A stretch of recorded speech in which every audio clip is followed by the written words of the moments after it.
Mesdames et mesdames, bonjour, bienvenue à tous, ça fait plaisir de vous retrouver. J'ai envie de vous dire, tout vient à point à qui sait attendre. Oui, ça fait probablement même depuis novembre 2022 que la fin du bear market est prononcée et que c'est peut-être même le début du bull run depuis déjà un an. Donc quand je vous faisais des vidéos pour vous dire de garder le moral, je persiste et je signe. Gardez le moral, regardez en fonction du halving du Bitcoin, tout devrait se passer environ dans cette période-là, disons avril-mai, et dans les 6 mois à venir après cet événement, c'est important. Donc on garde le moral, les cryptos c'est une affaire de risque et de faire ses devoirs. Il faut faire ses devoirs et mettre le nez dans la merde comme on dit. Et oui, c'est ce qu'on fait sur cette chaîne, donc on va aller regarder un peu ce qui se passe, ce qui s'est passé, surtout ce qui va se passer, parce que c'est très intéressant et très instructif. C'est parti. Alors, les crowd loans. Donc vous avez vu là, depuis 2-3 mois, il y a eu une baisse de prix sur le DOT, qui était probablement, et c'est même certain, je pense, lié à cet événement. Il y a eu une libération massive des DOT qui avaient été mis en crowd loan il y a déjà maintenant 2 ans, 48 semaines pour être précis. Donc là, ont reçu tous ceux qui avaient participé au parachain sur Polkadot de Acala, Moonbeam, Parallel Finance, Astar et Clover Finance. Vous avez reçu vos jetons, vous pouvez aller voir, ils sont directement libérés et libres sur votre adresse, sur votre wallet. Donc allez voir, vous les avez récupérés, enjoy, ça fait plaisir. Donc je veux vous dire que j'en profite pour passer un petit mot. Si ça vous intéresse et que vous voulez maintenant les faire travailler, les mettre en staking pour gagner du 12-14% annuel, vous pouvez les mettre sur nos pools de liquidité ou bien faire du staking par vous-même, on-chain. Nous, on vous facilite le job si vous passez par les pools de staking. Et puis nous, ça nous permet de nous faire connaître et de montrer qu'on existe en tant que team. J'aimerais vous dire que Polkadot, en ce moment, a un débit de 50 mégaoctets par seconde. Ok, donc là, c'est un débit, transfert de fichiers. Ce débit-là de 50 mégaoctets par seconde va s'améliorer, passer à 200 mégaoctets par seconde en 2024. Il y a des news qui sont très intéressantes et il va y avoir un projet qui lance Hyperbridge. Alors, Hyperbridge, c'est un bridge qui va permettre de passer des actifs entre différentes blockchains et de manière sécurisée. Oui, vous allez me dire, je vous en ai déjà parlé, effectivement, Composable et Picasso le fait. Et là, Hyperbridge va le faire d'une manière un petit peu différente. Et j'ai regardé, en fait, celui qui a posté l'article qui s'appelle...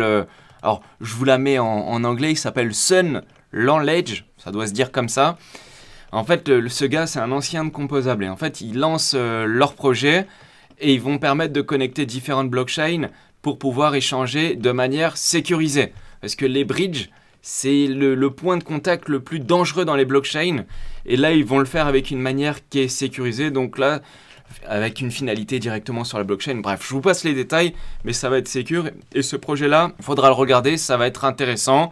Même si je pense qu'actuellement, Composable et Picasso sont toujours largement devant. Et du coup, je voulais vous dire que sur ce projet-là, ils ont bien avancé. Quand vous utilisez le Pika, vous voulez envoyer du Pika, par exemple sur Osmosis, vous avez juste un bouton à faire, vous choisissez votre actif, le Pika, vous mettez 10, vous appuyez sur un bouton et boum, boum, boum, boum, ça part. Et sauf que ce que vous voyez pas, c'est que en partant du Picasso sur la blockchain Picasso qui est sur Kusama, derrière ça va aller, sans que vous le voyez, ça va aller sur la blockchain Santori, puis la blockchain Santori va aller sur Osmosis, et en fait vous faites différentes blockchains comme ça en appuyant sur qu'un seul bouton. Ça c'est l'avenir. Ça c'est du lourd, et tout ça se fait de manière sécurisée. C'est des bridges qui sont trustless. Donc ça c'est l'avenir, c'est intéressant. Et il faudra aussi suivre ce que fait Hyperbridge parce qu'ils vont faire à peu près la même chose. Mais j'ai l'impression que eux, ils vont être plus focalisés sur les chaînes EVM. Donc tous les layers 2, Arbitrum, Optimism, Ethereum, etc. Mais Picasso et Composable le fait aussi. Ils sont en train de le faire. Ils sont même déjà devant. Donc c'est très intéressant. Vous le voyez en gros sur l'écran. C'est Ethereum Testnet. Transfert are live. You are very sympathetic, but I prefer vous voir là-bas. Donc on va pouvoir avoir le bridge sécurisé qui passe de différentes blockchains jusqu'à Ethereum. Ça n'existe pas aujourd'hui.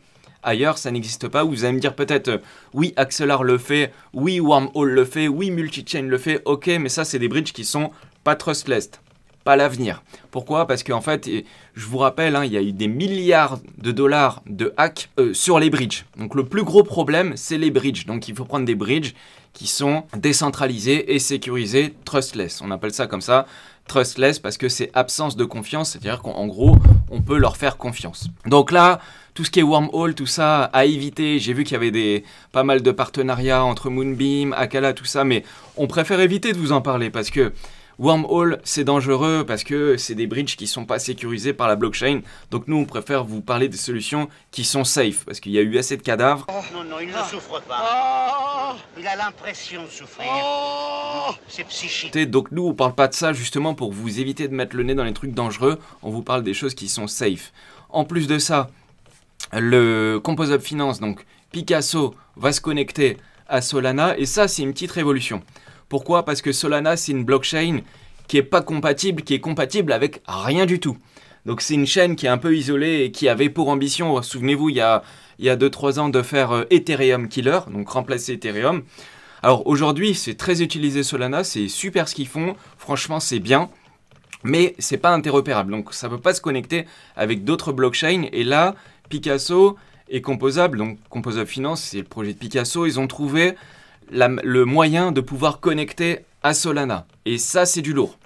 Ça, c'est du lourd parce que ça n'était pas possible avant et ça va se faire aussi de manière sécurisée. Donc, on va avoir une DeFi cross-chain et ça, c'est assez puissant. À suivre ce qui va se passer. Je fais une petite parenthèse, j'en avais parlé dans la précédente vidéo. Le token Picasso a déjà fait x2. Oh! Putain, c'est bon ça! Donc GG à vous, ça c'est du lourd, x2. Et le token a toujours 3 millions de market cap pour une solution qui est devant toutes les autres. Donc nous, on pense que c'est intéressant. Alors c'est pas un conseil d'achat, vous faites ce que vous voulez, c'est vous les responsables de vos actes. Moi je suis investi à titre personnel, donc si j'ai de l'enthousiasme, c'est parce que j'y crois, mais je veux pas vous encourager à faire ce que moi je fais, vous faites ce que vous voulez. News très intéressante, c'est Cardano va utiliser le substrat de Polkadot. Donc Cardano va utiliser Polkadot pour pouvoir se connecter à d'autres blockchains, l'interopérabilité. Et donc ça, c'est bien parce qu'en fait, depuis finalement le livre blanc de Cardano original, donc depuis le début, Cardano disent que l'interopérabilité et l'évolutivité ont toujours été au cœur de la mission de Cardano. C'est pas moi qui le dis, c'est eux qui le disent. Là, je suis sur le site de Cardano, IOHK. Et donc, pour faire ça, finalement, ils se sont dit que la meilleure des solutions, c'était d'utiliser le moteur de Polkadot, c'est-à-dire le substrate de Polkadot. Donc, Cardano va être interopérable grâce à Polkadot. Alors, attention, hein, le but, c'est... je fais une parenthèse et je prends un peu de recul, mais il faut surtout ne jamais cracher sur les concurrents ou sur les confrères. Pourquoi ? Parce que, en fait, c'est la pire des choses. Il vaut mieux dire du bien que du mal. Parce que souvent, hein, je vois les commentaires que vous faites. Ah oui, oui si, oui si, oui ça. Mais c'est pas une guerre de à qui va être le meilleur. Je vous donne un exemple. Parce que faut dire ce qui est bien. Faut dire aussi ce qui se passe de l'autre côté. Mais Polkadot a utilisé Cardano depuis le début aussi. Avec le Ouroboros. Je vous avais fait une vidéo, j'avais perdu tout le monde là-dessus. Oh les bâtards. Mais Ouroboros, c'est le moteur qui a l'origine de Polkadot qui permet de valider les blocs. Derrière, c'est Ouroboros. Ouroboros a été créé par Cardano. Donc, il ne faut pas dire que Polkadot est meilleur que Cardano. C'est pas vrai puisque au début, Polkadot a utilisé Cardano. Alors après, ils ont amélioré le moteur et tout ça. Mais donc, du coup, ce que je veux dire, c'est qu'on arrête de cracher sur le concurrent et on essaye de travailler main dans la main. Ok, et je parle notamment en ce moment, alors c'est marrant, il y a des modes, hein. Il y a 2 ans c'était les Solana maximalistes, après il y avait les Avax maximalistes et en ce moment c'est les Cosmos maximalistes. Et dans 2 ans il y en aura d'autres. Mais en fait nous on regarde et on essaye de tirer le meilleur de partout. Ok, il n'y a aucune guerre, c'est très bien que ça se passe comme ça. En plus de ça, en plus de fait que Cardano va utiliser Polkadot pour se connecter à d'autres blockchains, on a Starkware, donc Starkware qui offre des solutions de Layer 2, Layer 3, Layer 4, en fait, qui aide Ethereum à faire plus de transactions, à le faire plus vite. Mais en fait, Starkware, pour pouvoir créer ces différentes blockchains, Layer 2, Layer 3, donc tout ça pour essayer d'améliorer Ethereum, qui a des galères en termes de scalabilité, Starkware apporte une bonne solution, et pour ce faire, qu'est-ce qu'ils vont utiliser? Starkware, ils vont utiliser la technologie de Polkadot. Voilà, donc tout ça, c'est pour vous dire que je vois beaucoup de flux de choses sur les réseaux sociaux, mais Polkadot est très utilisé, vous le voyez peut-être pas, donc c'est pour ça que je vous fais une vidéo où je vous parle des récentes news de l'utilisation, et tout ça, c'est intéressant parce que plus il va y avoir de développeurs qui vont utiliser les solutions, même s'ils n'achètent pas du core time, même s'ils n'achètent pas de l'espace sur Polkadot, ou même s'ils n'ont pas de parachain, etc., même s'ils le font seuls dans leur coin, les développeurs vont apprendre à utiliser les outils de Polkadot et ils vont savoir utiliser le substrate. Et derrière, ça fait un développement naturel, si vous voulez. Après, de plus en plus de gens vont l'utiliser et ça deviendra naturel d'utiliser cette solution-là pour le Web3 de demain. Parce qu'en fait, le but, c'est ça. C'est de créer un Internet décentralisé où l'utilisateur, en haut à droite de votre navigateur, vous reprenez le pouvoir et vous pouvez prendre possession réellement des choses. Et en supprimant les intermédiaires. Ça, c'est important. Maintenant, je vais vous parler de ce qui va se passer dans les semaines et les mois à venir sur Polkadot, parce que c'est quand même intéressant ce qui va se passer, notamment au niveau du core time. Et là, on a un début de calendrier. Alors, le gars qui écrit, c'est un ambassadeur de Polkadot. Ça veut pas... Il n'a pas la science infuse, il extrapole, il imagine aussi des trucs. Il y a peut-être à boire et à manger là-dedans. Donc ne prenez pas pour argent comptant ce que je vais lire. Mais c'est quand même intéressant de voir le planning, à mon avis. Alors parfois il cite quelques sources, mais il les a pas toutes. Donc là, les tokens ont été libérés. Maintenant, on va avoir l'asynchronous backing. Donc c'est quoi l'asynchronous backing? C'est le fait de pouvoir séquencer les blocs de manière plus rapide, de manière asynchrone, et de pouvoir augmenter la vitesse de Polkadot. Et donc là, on va avoir un réseau qui est vraiment très puissant. En plus de ça, donc là, tout ça, ça va avancer, etc. Et puis après, il y aura des audits entre le Polkadot et le Kusama Bridge officiel, même si aujourd'hui, il n'y en a plus besoin, puisque Picasso le fait très bien. Et puis surtout, ce qui est intéressant, c'est qu'on va voir les BiFi proof. Donc ça, c'est les preuves de finalité sur la blockchain pour les bridges. Et en fait, BiFi Proof, c'est quoi? C'est le projet que je vous ai montré avant, Hyperbridge. Mais en fait, il va utiliser ça. Alors, cet article-là, il est très intéressant pour ceux qui sont un peu techniques, si vous voulez lire. Ils expliquent pourquoi, ce que je dis déjà depuis un an et demi, sur les bridges, pourquoi les anciens bridges ne sont pas l'avenir et comment on fait. Et il parle aussi des ZK Rollup, de pourquoi les ZK Rollup, ça pose des problèmes de sécurité notamment, et des décentralisations. Donc c'est intéressant de voir ce qui se passe, et je vous invite à lire cet article-là.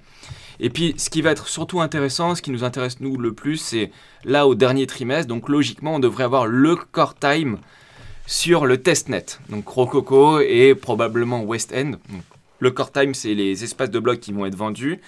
Et surtout, au premier trimestre 2024, mais ça pareil, on n'est pas sûr des dates. On lit ce qui se dit, a priori ça serait ça. Et du coup, le core time va fonctionner en 1er août sur Kusama. C'est pour ça que je vous dis, là en ce moment, tout le monde dit Kusama ça sert à rien, etc. Je lis, je prends acte de ce que vous dites, mais moi j'en achète beaucoup du KSM. Parce que je sais que ça va arriver en premier sur KSM. Et c'est toujours le même scénario, c'est toujours la même chose. Donc c'est intéressant de noter ce genre de choses. Et je fais aussi une petite parenthèse, tout à l'heure je parlais du staking. Parce que là on est quand même sur des marchés qui sont encore plutôt bas, en prévision du halving. Pour ceux qui accumulent encore du DOT et aussi du KSM, et surtout du KSM, je vous invite aussi à nous suivre sur les pools de staking. Allez mettre en staking vos KSM pour gagner à peu près, là on est sur du 8-9% parce qu'il y a une inflation plus inférieure sur KSM que sur DOT. Donc suivez-nous parce que on arrive à des chiffres qui sont super intéressants et franchement ça fait grave plaisir. Et puis après on va avoir le core time logiquement sur Polkadot qui va arriver ensuite au deuxième trimestre 2024 qui correspondrait à peu près au niveau du halving de Bitcoin, et donc dans les 6 prochains mois qui vont arriver après cette date-là, donc c'est-à-dire en fin d'année 2024, là on devrait avoir 200 cœurs qui tournent sur Polkadot et sur Kusama, et là déjà on arrivera à une suite, à un résultat qui devrait être quand même franchement intéressant. Donc on va voir tout ce qui va se passer, et je suis content de vous avoir présenté ça. J'espère que ce genre de vidéo peut vous aider. Si ça vous a plu, gros pouce, ça nous aide à pousser un peu la chaîne. Merci à tous et je vous dis à bientôt. Ciao, ciao.